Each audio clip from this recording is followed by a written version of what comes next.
Dream March, Dr. Martin Luther King Jr. and the March on Washington.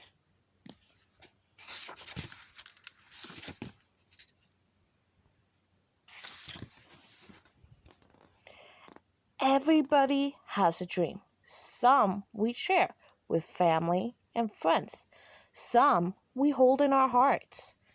On August 28, 1963, one man's dream was heard across the nation. When Reverend Dr. Martin Luther King Jr. was a boy growing up in Georgia, he could not have imagined a day like this.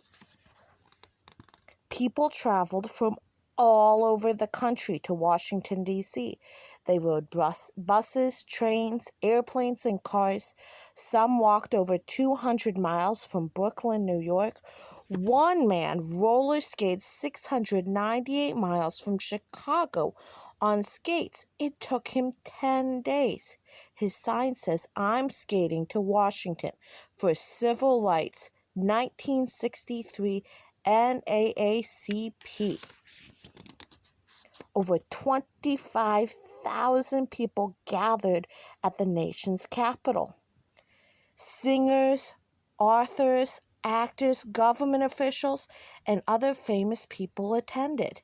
But ordinary citizens were the real stars of the March on Washington for jobs and freedom. People packed the National Mall, from the Washington Monument to the Lincoln Memorial, young and old of every color, side by side, hand in hand. Many wore their Sunday best. They carried signs. They sang, "I woke up in the morning with my mind set on freedom.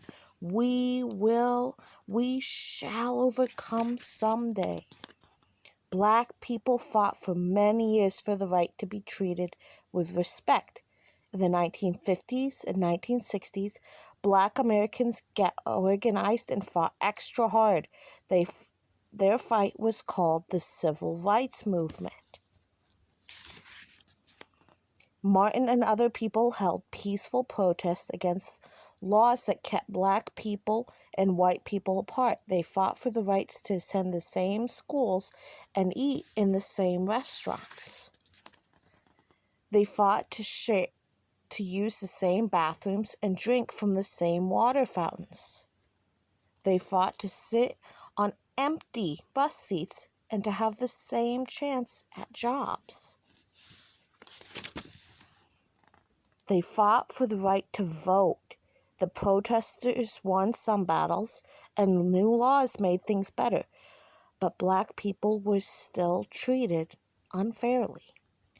In 1963, activists A. Philip Randolph and Bayard Rustin and other civil rights leaders decided to take the fight to Washington, to the nation's center of power, Washington, D.C. The march organizers want to show President John F. Kennedy, Congress, and all of America how many believed in this cause. The Declaration of Independence says all men are created equal. The marchers want Congress to make sure everyone was treated that way. United, they walked together. Some were silent, determined, intent, yet hopeful. Many chanted and sang, beaming joyfully, their hearts light. The marchers crowded the mall's reflecting pool. Some took off their shoes and socks to soothe their feet in the cool water. Others climbed trees for a better look. Lucky children perched high on shoulders. They looked toward the statue of Abraham Lincoln.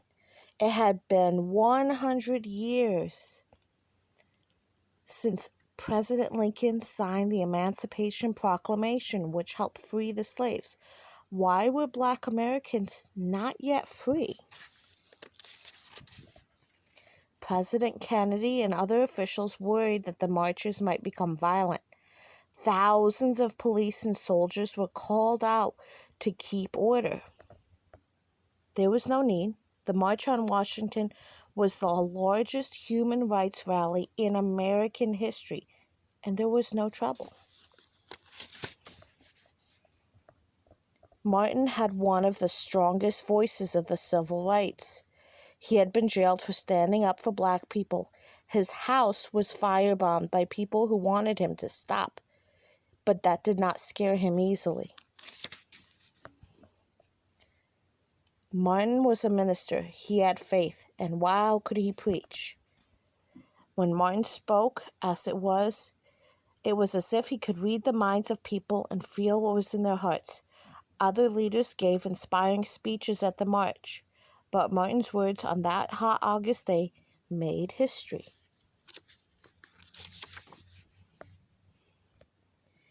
In his speech, Martin said black people were tired of waiting for their rights. He said, now is the time for justice. Now is the time for brotherhood. He said, no one is free until everyone is free. Martin spoke forcefully with grace and dignity. His friend, Mahalia Jackson, the gospel singer, called out, tell them about the dream, Martin. He put aside his written words. I have a dream, Martin said, that little black boys and black girls will be able to join hand in hand with little white boys and white girls as sisters and brothers. Martin had a dream that his children would live in a country where they would not be judged by their skin color, but by the contents of their character. Martin had a dream that when children sang, my country, 'tis of thee, sweet land of liberty, the words ring true for everyone. He spoke of faith and truth, love and hope. Finally, Martin said, his voice like thunder, let freedom ring from every hill, every mountainside, from every state and every city. Let freedom ring. And if we do, people of all colors and all faiths will join hands and sing, free at last, free at last. Thank God Almighty, we are free at last. Marchers cheered and cheered. Some wept tears of pride and joy and hope. They would never forget this day. Many who had been strangers before the march were forever bonded by that moment in time. People all over the country watched the march on television or listened on their radios. They felt the spirit of the day too. They were reminded that all people are meant to be free. Martin's dream wasn't his alone. It was a dream of millions of Americans. Now his dream lives forever in the hearts and minds of people everywhere, and the march for freedom goes on. Author's notes. 10 months later, on July 2nd, 1964, President Lyndon B. Johnson signed the Civil Rights Act into law. It is unclear whether the March on Washington brought about the passing of this bill, but it was a step forward in the civil rights movement in America. The end.